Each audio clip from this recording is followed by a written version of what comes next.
Kamu mau diwawancara nggak? Mau. Tunggu sebentar, saya musyawarah dulu ya. Tunggu. Tulis nama-nama siapa-siapa.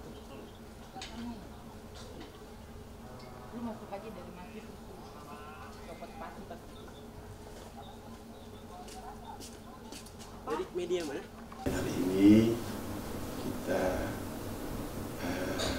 keluarga besar daripada Az-Zikr, khususnya daripada keluarga besar almarhum Kiai Haji Muhammad Arif bin Ilham sedang melakukan upaya agar bagaimana Az-Zikr itu tetap berjalan, tetap eksis, walaupun almarhum Haji Muhammad Arif bin Ilham sudah tiada, akan tetapi Az-Zikr tetap berjalan sesuai dengan harapan dan cita-cita. Nah, hari ini karena sudah beberapa kali dibuat usaha-usaha, tapi tidak berkunjung ada keberhasilan, maka hari ini yang di depan itu adalah mamahnya almarhum yang paling tahu tentang sejarah Az-Zikr. Maka beliau sekarang sedang memimpin musyawarah agar bagaimana ke depan Az-Zikr menjadi Az-Zikr yang sesuai dengan harapan almarhum Kiai Haji Muhammad Arif bin Ilham. Nah, kalau rapat hari ini itu bukan mengatasnamakan yayasan menurut saya. Karena kan itu undangan keluarga, yang undang itu mamahnya Ustadz Arif bin Ilham kan. Nah, saya datang juga ke situ sebagai keluarga dan mewakili Umi Rania. Nah, saya datang ke situ bukan atas nama yayasan. Kalau yayasan itu yang berhak ya Ustadz Abdus Syukur. Kalau mama ya kita hormati sebagai orang tuanya almarhum. Kita diundang, meskipun saya juga agak bingung kenapa ada undangan, kan bisa telepon atau WA atau apa. Kalau untuk urusan internal keluarga atau kekeluargaan Az-Zikr, keluarga besar, kalau saya pribadi dan mungkin semua kawan-kawan juga, kami nggak merasa ada huru-hara. Kami ini ingin cinta damai, kami ingin bersatu membangun Az-Zikr. Karena kita bersatu aja belum tentu bisa setara dengan zamannya almarhum Ustadz Arifin, kan begitu. Nah, apalagi kita saling merasa keakuan. Nah, almarhum itu nggak suka merasa keakuan, tapi mengedepankan kita bersama. Makanya majelis zikir itu majelisnya kebersamaan, menjadi benang tasbih, saling mengikat satu sama yang lain, satu tubuh. Yayasan di Az-Zikr dibubarkan semua, baik Dewan Syariah, Dewan Pembina, Dewan Pengawas, dan Dewan Pengurus. Berarti Az-Zikr secara global bubar. Tidak ada pengurus, tidak ada pembina, tidak ada pengawas. Kedua, menyerahkan kepemimpinan dan kepengurusan masjid Az-Zikr baik yang disentul atau disindur sepenuhnya kepada keluarga almarhum Kiai Haji Muhammad Arif bin Ilham di bawah kepemimpinan Alvin Faiz sebagai putra pertama almarhum. Ini ditunjuk oleh Prof. Didin Hafifuddin dan Abah Rauf. Nah, terus saya nanya, bener ini? Assalamualaikum. Iya bener, katanya. Loh, Dewan Syariah kan ada 5. Ini kok cuma 2 tanda tangan? Silahkan dikomunikasi pada Abah Rauf Bahar yang akan melis tanda tangan Dewan Syariah. Hal-hal yang berkaitan dengan Az-Zikr kita sudahi ya. Per 28 September 2022 di Az-Zikr itu sudah tidak ada yang namanya Dewan Pembina, Dewan Pengawas, dan Pengurus.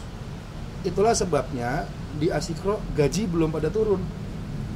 Berbulan-bulan itu guru, marbot, pengurus nggak digaji. Harusnya mereka digaji. Sampai hari ini gajinya belum cair karena tidak ada yang berani tanda tangan untuk mendengarkan uangnya. Saya rasa Alvin tidak akan bisa mengambil alih yayasan ya. Itu karena di sana ada ulama dan secara jelas di surat tadi Dewan Syariah bahwa Yayasan Az-Zikr sudah dinyatakan bubar. Jadi nggak ada itu ketua Dewan Pembina, Ustadz Abdus Syukur, yang lain-lain, bendahara, udah nggak ada. Pengurus juga udah nggak ada. Jadi Az-Zikr vakum. Nggak ada pengurusnya, nggak ada Dewan Pembinanya, sesuai dengan keputusan Dewan Syariah. Cuman ini kan harus diteruskan ke Kemenkumham. Apa statusnya di Kemenkumham? Kan berarti kan kalau ini dibubarkan, auditnya nggak ada, laporannya nggak ada, sebagaimana diminta oleh masyarakat. Ya mudah-mudahan bisa ada solusi, karena Prof Didin lah yang paling bertanggung jawab membuat surat membubarkan ini semua. Dan Ustadz Abdul Syukur selaku Ketua Dewan Pembina sudah menyerahkan segala sesuatunya sesuai dengan keputusan Dewan Syariah. Ketika Dewan Syariah sudah membuat keputusan membubarkan, maka siapa yang akan bertanggung jawab kepada umat Islam? Siapa yang harus bertanggung jawab pada kita semua? Uang miliaran, aset, orang-orang nggak dibayar, ini semua harus bertanggung jawabkan. Kalau saya bukan nggak mau kasih tanggapan, kalau ulama sudah kasih keputusan, kita ikuti aja. Kecewa? Iya, saya kecewa. Kok begini sih caranya? Ini nih caranya Islam nyelesain masalah. Katanya Islam adalah solusi. Tapi sekarang bubarin, udah biarin aja, kasih keluarga. Ya sudah, kita lihat sampai di mana keputusan ulama ini akan berjalan dan membawa kebaikan. Mudah-mudahan kita harapkan membawa kebaikan. Gitu. Tapi kalau yang saya lihat belum ada hasilnya ya. Siapa nih ketuanya? Saya belum dengar nih. Kalau hari ini ada rapat, saya mau dengar ketua pembinanya siapa? Ketua pengurusnya siapa? Pengawasnya siapa? Isinya siapa-siapa aja? Legal standingnya apa? Ingat, Dewan Syariah tidak punya hak secara hukum. Hak secara hukum dalam Indonesia, undang-undang yayasan di tangan Dewan Pembina dan Ketua Dewan Pembina. Ketua Dewan Pembina dan Pembina ini tidak bisa diberhentikan oleh yang di bawah. Mereka bisa memberhentikan orang. Nah, apakah ini sudah memenuhi kriteria hukum? Apakah malah bahkan ulama yang membuat keputusan ini menyalahi hukum? Mungkin orang-orang hukum yang lebih tahu. Karena siapa sih yang berhak membubarkan yayasan? Di antaranya pemerintah. Ya itu saya nggak tahu. Nanti saya akan konfirmasi dulu mungkin ke pihak keluarga. Atau nanti kan biasanya hasil rapat itu disampaikan juga ke grup keluarga. Nah baru saya tahu. Tapi ya lucu juga kan jadi rapat tanpa kumpul semua gitu kan, jadi lucu. Iya, kalau kita berdasarkan hukum ya nggak sah. Itu yang menyampaikan itu mungkin harus diklarifikasi. Dan dia ngerti hukum apa enggak ya silakan aja. Syarat-syarat administrasi untuk suatu organisasi yayasan terdaftar di Kumham, akte, notaris dan lain sebagainya kan itu ada prosedur, ada dewan pembina, bukan keluarga yang tidak ada di akte terus bisa menentukan suatu keputusan, kan jadi lucu. Jadi kalau ada orang ngomong gitu lucu sebenarnya. Ya kecewa sih, selagi itu baik-baik aja, benar-benar aja kita support aja. Tapi kalau ternyata kita nggak dianggap, nah itu kan ya pihak mereka mungkin yang nggak nganggap. Kalau bener emang ada rapat dan ada keputusan sore ini, nah itu mungkin bisa dikonfirmasi ke pihak yang menyebarkan ini. Azikra ini harus dipahami, mungkin Azikra ini suatu yayasan, bukan punya keluarga. Yayasan sosial keagamaan perjuangan dakwah almarhum di satu majelis zikir menjadi benang tasbih. Jadi bukan dikuasai oleh sebagian pihak-pihak yang bisa diatur oleh kemauan sepihak-sepihak. Dan di situ almarhum itu dari dulu selalu mengedepankan ulama. Karena zaman almarhum saja itu kurang lebih ada 20 ulama yang diangkat sebagai Dewan Syariah sama beliau untuk menasihati beliau, mengarahkan yayasan ini. Kan kita tahu juga kemarin almarhum wafat itu kan Mei 2019. Setelah itu dipimpin oleh putranya beliau, Muhammad Alvin Faiz. Nah, habis itu kan kita tahu juga sempat ada gonjang-ganjing mungkin akhir 2021. Habis itu diserahkan kesepakatan ulama, kesepakatan keluarga, dan semua pihak itu diserahkan amanah ini untuk diteruskan, dikelola, dibina oleh Ustadz Muhammad Abdul Syukur. Tetap ada ulama-ulama lain yang masuk di Dewan Syariahnya. Itu kesepakatan September 2021. Mungkin sebagian juga udah banyak yang ngikutin kan. Nah sementara sampai saat ini pun ya Ustadz Abdul Syukur, karena beliau yang menggantikan, meneruskan perjuangan dakwah almarhum di Azikra. Kita harus bersinergi bersama-sama, bergandeng tangan untuk memakmurkan Azikra kembali. Jadi kita nggak ada kata mundur atau merasa ini merasa itu, jangan. Kita ini satu, mestinya begitu. Sejogjanya, sebijaknya memberi solusi dan menyelesaikan masalah. Kalau ini menurut saya akan makin masalah. Lalu kepada siapa kita semua umat muslim mau menuntut pertanggungjawaban? Kalau sudah nggak ada ketua dewan pembinanya, nggak ada pembinanya, nggak ada pengawasnya, nggak ada pengurusnya, dan dikatakan diberikan kepada keluarga. diserahkan kembali kepada keluarga. Baik, apakah Asyikro ini milik keluarga atau milik umat Islam?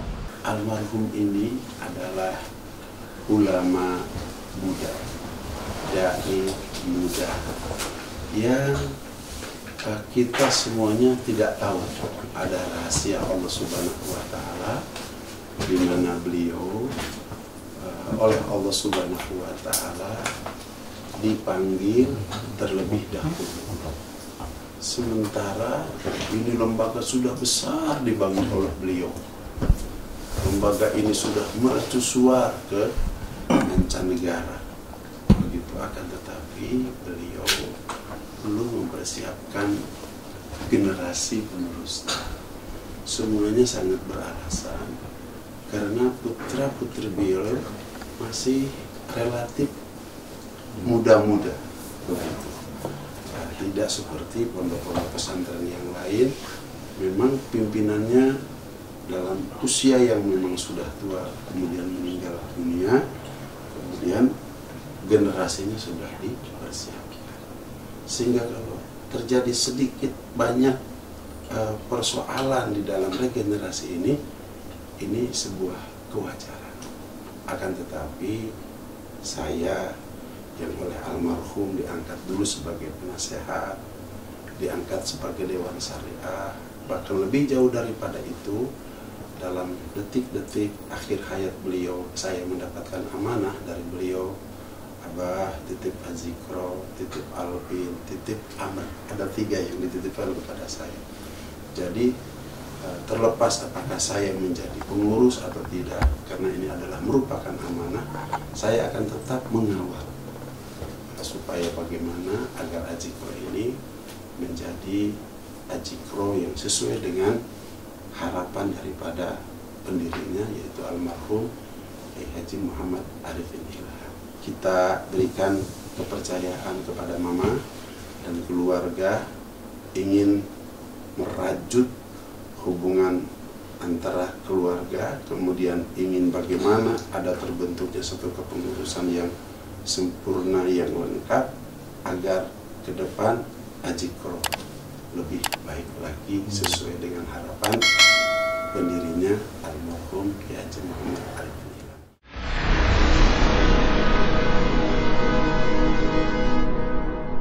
Jadi jangan lupa untuk subscribe Cumi Cumi. Ditekan ya tombol lonceng merahnya.